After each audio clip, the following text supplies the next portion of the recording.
لعبا لكرة القدم الأمريكية ويتسع ل 61,000 متفرج. وقد احتضن الآن محاولة خطيرة داخل منطقة الجزاء الودية هنا في رحلة أمريكا. محاولة داخل منطقة الجزاء، كرة هدف أول لا زالت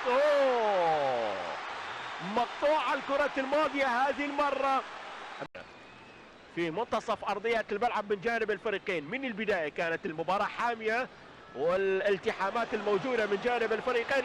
لمسة رائعة من مودريتش، لمسة خطيرة لا زالت ما فيها راية، لكن القرار الأخير يأتي أيضا من المساعد الأول. سيبايوس يلعب له كرة مرة أخرى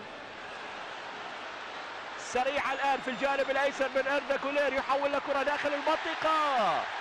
فيها كلام ولا لا؟ والله الحكم على الانطلاق بشكل كبير في الخانة اليسرى. شاهدنا عدة كرات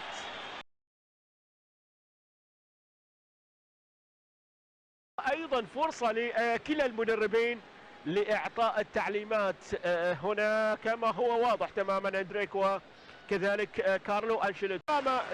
كلابريا في اللقطة الماضية افتكاك رائع من جانب ريال مدريد للقطة وانطلاقة، اختراق رائع الان واصلة في الطرف الايسر. محاولة لا زالت مستمرة من اندريك، تسديدة يا لها من كرة جميلة ورائعة. كان يومها فاز الميلان ايضا في ذلك النهائي على ستيوا بوخارست الروماني ب4 أهداف.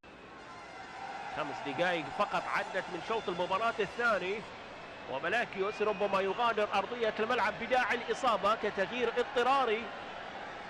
الإحصائيات الموجودة في تاريخ لقاءات الفريقين في دوري أبطال أوروبا، لكن الحديث عن ذلك بعد هذه الكرة الخطيرة. وهدف أول للإيسي يومها. الآن محاولة خطيرة الآن داخل منطقة الجزاء للإيسي ميلان، عدت إلى خارج أرضية الملعب. حاضرة إلى بن ناصر من خارج منطقة الجزاء في شوط المباراة الثاني، والأنظار تتجه إلى هذه المحاولة. بن ناصر حولها والثاني، يا لها من كرة خطيرة. هذه عادة للكرة الماضية اللي كان يطالب فيها بركلة جزاء. مثل هذه الكرات لا وإلى رمية جانبية. رمية جانبية إذن.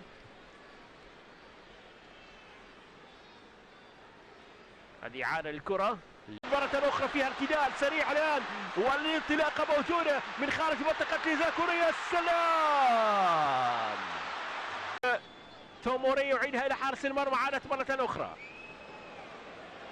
يونس موسى، يقع يونس موسى مرة ثانية، هو الآخر بديل في شوط المباراة الثاني. بينما لدينا انطلاقة رائعة من أليكس، لكن مضت كورتا.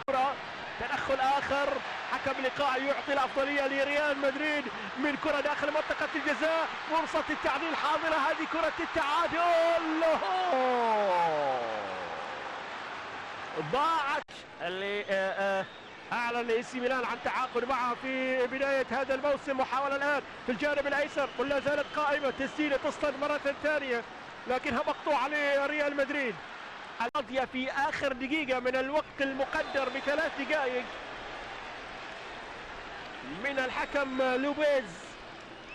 بطل إسبانيا ريال مدريد هدف مقابل الشيء أتى في الدقيقة 54 عن طريق تشيكويزي. واضحة ملامح الفريق